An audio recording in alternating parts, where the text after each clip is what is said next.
High friends welcome to my YouTube channel. যারা যারা ICT computer teacher অর্থাৎ ICT school coordinator পোস্টের জন্য অ্যাপ্লিকেশন সাবমিট করেছিলেন তাদের জন্য আজকের এই ভিডিওটি খুবই ইম্পর্টেন্ট হতে চলেছে। আইসিটি স্কুল কোঅর্ডিনেটর পোস্টের জন্য এক্সাম হতে চলেছে, রিটিন টেস্ট এক্সাম নেওয়া হবে। তার জন্য অনেক ডিস্ট্রিক্টের ক্যান্ডিডেটের মেল আইডিতে শর্টলিস্টেড মেলও পাঠানো হচ্ছে, তার সাথে সাথে অ্যাডমিট কার্ড ডাউনলোড করা লিঙ্কের মেলও পাঠানো হচ্ছে। তাই যারা যারা আইসিটি স্কুল কোঅর্ডিনেটর পোস্টের জন্য অ্যাপ্লিকেশান সাবমিট করেছিলেন আপনাদেরকে বলবো আপনারা মেল আইডি চেক করুন। ফর্ম ফিল আপ করার সময় যে মেল আইডি দিয়েছিলেন সেই মেল আইডি চেক করুন, আপনার কাছে শর্টলিস্টেড মেল এসেছে কিনা সেটা চেক করুন। তাছাড়া অ্যাডমিট কার্ড ডাউনলোড করা লিঙ্কের মেল এসেছে কিনা সেটাও চেক করুন। অ্যাডমিট কার্ড ডাউনলোড করার জন্য মেল আইডিতে যে লিঙ্ক পাঠানো হবে সেই লিঙ্কে ক্লিক করে আপনাদেরকে অ্যাডমিট কার্ড ডাউনলোড করতে হবে। অ্যাডমিট কার্ডে পরীক্ষার ডেট, ভেন্যু সমস্ত কিছু মেনশান করাই থাকবে। অলরেডি নর্থ 24 পরগনা ও সাউথ 24 পরগনা জেলাতে অ্যাডমিট কার্ড ডাউনলোড করার লিঙ্ক ক্যান্ডিডেটকে পাঠানো হয়ে গেছে। তাই নর্থ 24 পরগনা ও সাউথ 24 পরগনা জেলা থেকে যারা যারা অ্যাপ্লিকেশান সাবমিট করেছেন আপনাদেরকে বারবার বলবো আপনারা মেল চেক করুন। অ্যাডমিট কার্ড ডাউনলোড করার লিঙ্ক ক্যান্ডিডেটের মেল আইডিতে পাঠিয়ে দেওয়া হয়েছে। পরীক্ষা দিতে যাওয়ার সময় কোন কোন ডকুমেন্ট আপনাদেরকে নিয়ে যেতে হবে ডকুমেন্ট ভেরিফিকেশনের জন্য আজকের এই ভিডিওতে তা নিয়ে ডিসকাস করব। তার সাথে দেখে নেব এই রিটিন টেস্ট এক্সামের পরের স্টেপ কি, আফটার রিটিন টেস্ট এক্সামের পর রিক্রুটমেন্ট প্রসেস কি রয়েছে তা নিয়েও ডিসকাস করব। ভিডিওটি স্টার্ট করার পূর্বে চ্যানেলে নতুন হলে চ্যানেলটিকে সাবস্ক্রাইব করে দেবেন। রিটিন টেস্ট এক্সাম দিতে যাওয়ার সময় যে সমস্ত ডকুমেন্ট সাথে নিয়ে যেতে হবে ডকুমেন্ট ভেরিফিকেশনের জন্য অ্যাডমিট কার্ডের 2 কপি, অ্যাডমিট কার্ড ডাউনলোড করে 2 কপি প্রিন্ট করে নিয়ে যেতে হবে। তার সাথে ডেট অফ বার্থ প্রুফের জন্য মাধ্যমিকের অ্যাডমিট কার্ড, এর সাথে আইডি প্রুফ হিসেবে আধার কার্ড কিংবা ভোটার কার্ড কিংবা পেন কার্ড নিয়ে যেতে হবে। এর সাথে এডুকেশনাল কোয়ালিফিকেশনের ডিটেলস নিয়ে যেতে হবে। বিএড কিংবা এমএড যদি করে থাকেন বিএড কিংবা এমএডের সার্টিফিকেট, তার সাথে ফাইনাল ইয়ারের মার্কশিট। এর সাথে মাস্টার্স যদি করে থাকেন মাস্টার্সের সার্টিফিকেট, তার সাথে ফাইনাল ইয়ারের মার্কশিট। ফাইনাল ইয়ারের মার্কশিট নিয়ে গেলে হবে, তবে আমি বলবো প্রত্যেকটা ইয়ারের মার্কশিট সাথে রাখবেন। এর সাথে গ্র্যাজুয়েশানের সার্টিফিকেট আর ফাইনাল ইয়ারের মার্কশিট, তার সাথে হায়ার সেকেন্ডারি এক্সামের সার্টিফিকেট ও মার্কশিট, এর সাথে মাধ্যমিকের সার্টিফিকেট ও মার্কশিট, এর সাথে আইটি কোয়ালিফিকেশনের সার্টিফিকেট, এক্সপিরিয়েন্স থাকলে এক্সপিরিয়েন্স সার্টিফিকেট।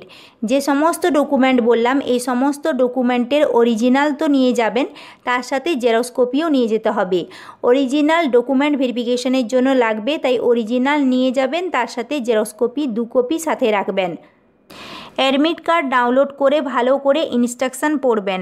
এখানে লেখাই আছে অ্যাডমিট কার্ড 2 কপি তো প্রিন্ট করে আপনাদেরকে সাথে নিয়ে যেতে হবে, তার সাথে সিগনেচার আপনাদেরকে করতে হবে। ভেন্যুতে গিয়ে আপনাদেরকে সিগনেচার করতে হবে। এর সাথে আপনাদেরকে যে কোনো একটা নিজস্ব ডিভাইস নিয়ে যেতে হবে। পরীক্ষার জন্য নিজের ডিভাইস নিয়ে যেতে হবে, নিজের স্মার্টফোন কিংবা ট্যাব কিংবা ল্যাপটপ যেটাতে নেট কানেক্টিভিটি থাকবে সেই রকম কোনো ডিভাইস আপনাদেরকে পরীক্ষা হলে নিয়ে যেতে হবে। সেখানে ইউজার আইডি ও পাসওয়ার্ড দিয়ে লগ ইন করে আপনাদেরকে এক্সাম দিতে হবে। নিজের ডিভাইসেই পরীক্ষা দিতে হয়, তাই নিজের ফোন কিংবা ট্যাব কিংবা ল্যাপটপ সাথে নিয়ে যেতে হবে। এইবারে আপনাদের যদি কোনো কিছু জানার থাকে এখানে কন্ট্রোল রুম ফোন নাম্বার দিয়ে দেওয়া হয়েছে 03340883700। এই ফোন নাম্বারে ফোন করে আপনারা প্রশ্ন জিজ্ঞেস করতে পারেন।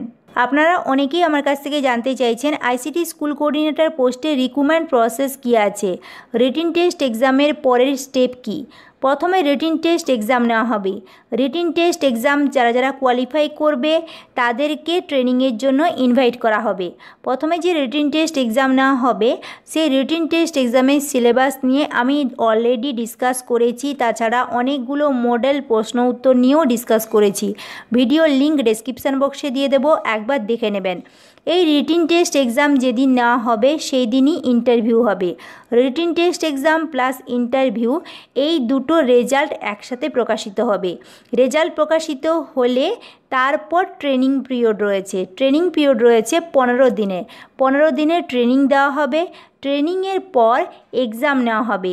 ট্রেনিংয়ের পর যে এক্সাম নেওয়া হবে সেই এক্সাম যারা যারা পাস করবে তারাই একমাত্র আইসিটি স্কুল কোঅর্ডিনেটর হিসেবে স্কুলে জয়েন করতে পারবে।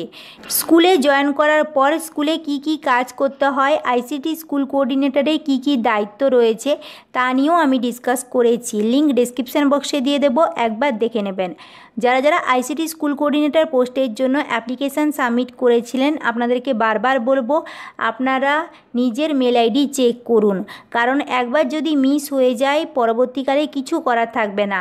ওই জন্য আমি এতবার বলছি আপনারা নিজের মেল আইডি চেক করুন।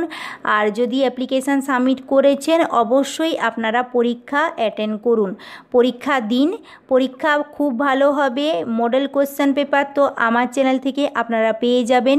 যেভাবে বলেছি সেইভাবে প্রিপারেশান নিন।